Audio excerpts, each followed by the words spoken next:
안녕하세요. 오늘 분석해볼 기업은 신성 ENG입니다. 이 기업은 클린환경 사업부문과 재생에너지 사업부문을 영위하고 있습니다. 먼저 클린환경 사업부문은 반도체나 2차전지 관련해서 공기 정화 설비 사업을 뜻하는 거고요. 이제 여기서 재생에너지 사업부문은 태양광으로 보시면 되겠습니다. 그래서 매출 비중 같은 경우는 클린환경 사업부문이 83%로 가장 크게 차지하고 있고요. 자, 월봉으로 차트 보시면요, 과거에 한 9,000원대까지도 찍었던, 9,000원 가까이 찍었던 이제 기업인데, 자, 이후에는 뭐 한 10분할 토막 나서 동전주로서 계속 좀 이어져 오고 있는 이제 상황입니다. 다만 이제 2020년도에 한번 이제 굉장히 좀 한 5배 정도 올랐었고, 이후에는 다시 한번 원위치 제자리 찾으면서 다시 최근에 조금 올라가고 있는 추세가 되겠는데요.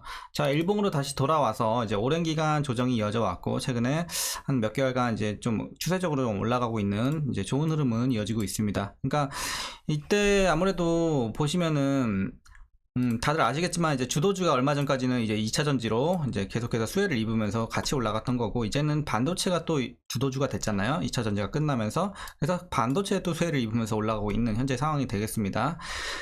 자, 그래서 사업 영역에 따라서 이렇게 좀 수혜를 입고 있는 상황에서 이제 계속해서 우리가 이제 올라갈 수 있을지 분석을 통해서 알아보도록 하겠고요. 자, 이제 단기적으로는 다 수익 구간으로 판단이 되고 있고, 이제 과거에 혹시라도 들어가신 분들은 좀 물려 있을 확률도 있다고 판단이 되고 있습니다. 자, 이런 구간에서 여러분들 각자의 평단에 따라서 향후 어떻게 대응해야 될지 투자 전략까지 함께 알아보도록 하겠습니다. 자, 이어서 수급 상황인데요. 한 달 기준으로 개인이 팔았고요. 기관이 사주고 있습니다. 이제 외국인은 중립적인 입장인데, 자, 최근에 이제 흐름을 살펴보면, 자, 오늘을 제외하고는 계속해서 개인과 기관이 사주고 있고, 외국인이 이제, 팔고 있는 이런 모습이었는데, 오늘은 이제 그동안 쭉 사왔던 이제 개인들이 크게 한번 차익 실현을 했고, 그리고, 계속해서 매도세를 보이던 이제 외국인들이 오늘 크게 들어왔습니다. 그래서, 기관도 마찬가지고요. 그래서 오늘 같은 경우는 외국인과 기관의 쌍끌이 매수가 좀 급등을 견인했습니다. 자, 이어서 공매도 비중 보시면요, 공매도 제로에 거의 수렴하고 있습니다. 그래서 공매도는 전혀 신경 안 써도 될 것 같고요. 그러다 보니까 대차장구도 큰 변화는 없습니다. 네, 이렇게 보시면 되겠고, 자, 이어서 재무제표 분석 시작해 보도록 하겠습니다. 먼저 2018년도 매출부터 보시면 4,200, 4,000, 4,800, 4,500, 4,000대에서 계속해서 좀 횡보하는 모습 보여주다가요, 이제 작년부터 개선이 들어옵니다. 자, 6,600 그리고 올해 8,000억까지 이제 크게 좀 개선이 들어오고 있는 매출액 되겠고요. 그래서 과거에는 좀 지지부진했으나 이제 최근에 작년하고 올해는 좀 괜찮아 보입니다. 그리고 영업이익도 보시면 과거에 좀 지지부진했다가 이제 2020년도에 좀 올랐고요. 다시 한번 눌렸다 작년에 좋았고, 올해는 이제 더블업 됩니다. 그래서 올해 굉장히 좀 크게 개선이 되는 모습 좋아 보이고요. 다만 이제 단기 순이익도 이제 최근에 좋아진 건 맞아요. 이제 과거에 적자까지도 기록을 했다가 흑자 전환한 이후에 계속해서 좋아지고 있는데, 어쨌든 작년에가 좀 더 좋았어요, 단기 순이익은. 하지만 이제 매출과 영업이익은 올해가 월등히 좋다는 거. 그래서 일단 실적 자체는 일단 올해가 훨씬 좋다 이렇게 보시면 되겠고, 이어서 부채 비율 보시면요, 이제 부담이 좀 있습니다. 과거에 특히 200대까지 기록을 하면서 200 중반에서 이제 한번 120까지 내려왔다가, 자, 그리고서 작년에 170까지 됐다가 올해는 조금 내려옵니다. 150 정도. 그래서 어쨌든 부채 부담이 약간은 있습니다. 하지만 뭐 우려할 정도는 아니니까 여러분들 이렇게 참고하시면 되겠고요. 이어서 ROE 보시면 11 마이너스 이제 적자 기록을 했습니다. 두 개년도. 그리고 16, 11. 그래서 작년부터 크게 좋아졌죠. 올해는 아무래도 이제 순이익이 좀 줄다 보니까 이제 수익성에서는 조금 줄긴 했지만 여전히 11, 12 정도면 굉장히 좀 좋은 수치다 이렇게 말씀드릴 수 있겠고, 주당 순이익도 마찬가지 흐름으로 보시면 되겠고요.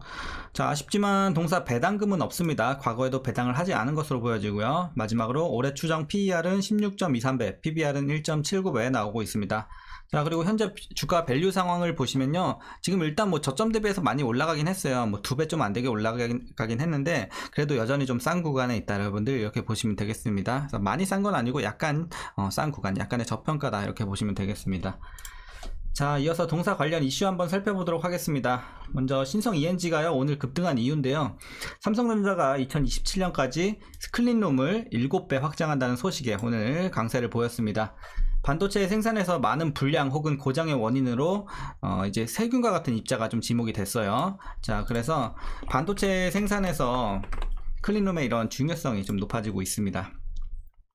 자, 전기차 보급이 또 확대가 되면서 대형 배터리 수요가 증가세 있는데요. 특히 대기업들이 해외 프로젝트를 공격적으로 증가하고 있는데 관련 드라이룸 수요가 같이 늘고 있습니다. 그래서 이런 부분도 이제 긍정적인 여건이 좀 되겠고, 향후 이제 터키와 스페인 등 이런 해외 법인을 추가 설립할 계획이니까 우리가 이제 주목해 보면 좀 좋을 것 같습니다.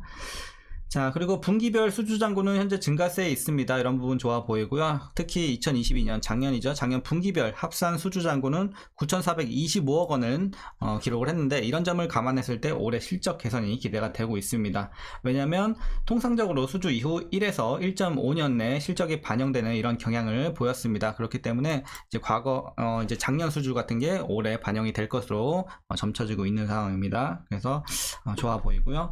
자, 마지막 내용은 이제 별 내용은 아닌데, 이제 최근 신성 ENG가 또 다른 사업에 뛰어들었어요. 그게 뭐냐면, 자, 반도체 클린룸에서 쌓은 이런 공조 기술력을 주거용 분야로 확장을 합니다. 그래서 아직은 좀 시작 단계예요. 시작은 했는데 이제 시작 단계에 좀 있고, 클린룸은 이제 높은 정밀도를 요구하는 반도체 공장에서 먼지를 비롯해서 온도와 습도 등 이런 환경을 관리하는 역할을 하기 때문에 이것을 좀 응용을 한 거예요. 그래서 외부 미세먼지가 아파트 입구를 들어오지 못하게 이런 장비를 좀 개발을 하고 다중이용 시설을 중심으로 공급을 이제 차차 늘려갈 계획이 있다고 합니다. 그래서 주거용 분야에서도 우리가 활약을 좀 기대해봐도 좋을 것 같습니다. 그래서 하지만 이제 지금 시작 단계이기 때문에 당장에 뭐 실적이 이렇게 크게 막 이렇게 잡힐 것으로 보이진 않고, 이제 향후에 모멘텀이 좀 되겠죠. 이런 부분 이렇게 좀 참고하시면 되겠습니다. 자, 최근 이슈는 이렇게 마무리하겠고요. 여러분들 이제 마지막으로 투자 전략 말씀드리면서 영상 마치겠습니다. 자, 먼저 신규 진입에 있어서는 조금 아쉬운 구간이긴 합니다. 일단 뭐 들어가서 위험할 구간까지는 아니지만 일단 한번 시세가 좀 났어요. 시세가 한번 크게 났기 때문에 지금 들어가는 것은 그렇게 크게 메리트가 있지는 않아 보입니다. 그래서 웬만하면 좀 다른 종목 보시는 게 훨씬 좋을 것 같고, 일단은 보유자분들이 좀 대응하시면 좋은 구간으로 판단을 하고 있습니다. 자, 그래서 보유자분들이 조금 추가 이런 수익까지도 조금 노려볼 수 있는 구간으로 판단을 하고 있고요. 물론 오늘 조금 급등세가 나왔기 때문에 내일 뭐 예를 들어 조금 이제 매물이 나올 수는 있겠지만, 어쨌든 계속해서 보유하면 저는 이제 추가적으로 더 올라갈 수 있는 종목으로 보고 있습니다. 그래서 아직 추세 살아있다고 보고 있고요. 여러분들 이제 목표가 먼저 드릴게요. 자, 수익 어디까지 보시냐면요. 자, 목표가는, 자, 1차 목표가 2,500원 보고 있습니다. 1차 목표가 2,500원. 그러니까 여러분들이 좀, 나는 좀 리스크 없이 그냥 안전하게 좀 수익 나오고 싶다 하시는 분들은 그냥 2,500원까지만 보시면 되고요. 조금 더 리스크 감소하더라도, 이제 만약에 좀 재료가 좋고 추세가 이제 좀 계속해서 살아있으면 좀 더 보고 싶다 하시는 분들은 최종으로 2,800원까지는 이제 가능할 것으로 보여집니다. 이 정도 되겠네요. 그래서 1차 2,500원, 최종은 2,800원까지 보시면 좋을 것 같습니다. 다만 이제 2,500원 도달을 했을 때 여러분들이 이제 여기서 뭐 일괄 익절할지 아니면 뭐 절반만 익절을 할지, 이런 거는 그때 상황에 봐서 그때도 여전히 좀 좋은 재료가 많이 남아 있으면 조금만 익절하시는 거고, 여기까지인 것 같다 싶으면은 그때 대부분 좀 정리를 하셔야겠죠. 이렇게 여러분들이 각자 비중 조절은 하시면 좋을 것 같습니다. 자, 이제 마지막으로 위에서 물리신 분들은 이제 대응법은 늘 그렇다시피 이제 목표 주가 밑으로 좀 내려 주셔야 돼, 항상. 평단 자체를. 그래서 이제 상단에서 물리신 분들은 2,800원 밑으로는 무조건 내려주셔야 되고, 그리고 이제 중간층에서 물리신 분들은 사실 뭐 한 번 정도 물 타셨으면 2,500원 밑에 있을 거라고 예상을 하고 있습니다. 그래서 크게 뭐 탈출하는데 어려운 종목은 아닌 것으로 판단이 되고 있어요. 그래서 여러분들이 항상 평단 관리 물 타서 잘 해주시고, 지금도 물론 좀 올라가서 물타기 막 엄청 좋은 구간은 아니지만 충분히 물타기 가능한 구간이긴 해요. 하지만 이제 뭐 중간 레벨에서 물리신 분들은 굳이 물탈 필요는 없겠죠. 거의 다 왔기 때문에. 그래서 이제 여기 뭐 한 3,000원 위에나 이렇게 좀 3,000원 근처에서 물리신 분들이나 물 한번 타주시면 좋을 것 같습니다. 아직 안 타셨다면. 네. 이렇게 좀 대응하시면 될 것 같고요. 여전히 일단은 좋게 보고 있습니다. 신성 ENG 추가 상승이 여러 가지 한번 노려보시면 되겠고, 일단 뭐 단기적으로 매물은 살짝 나올 수는 있다는 점 참고하셔야겠습니다. 자, 오늘은 여기까지 이렇게 전략 말씀드렸고요. 오늘 내용도 죄송합니다. 조금이나마 유익하셨다면 구독과 좋아요 한 번씩 부탁드리도록 하겠습니다. 자, 그럼 오늘도 수고들 많으셨고요. 시청해주셔서 감사합니다.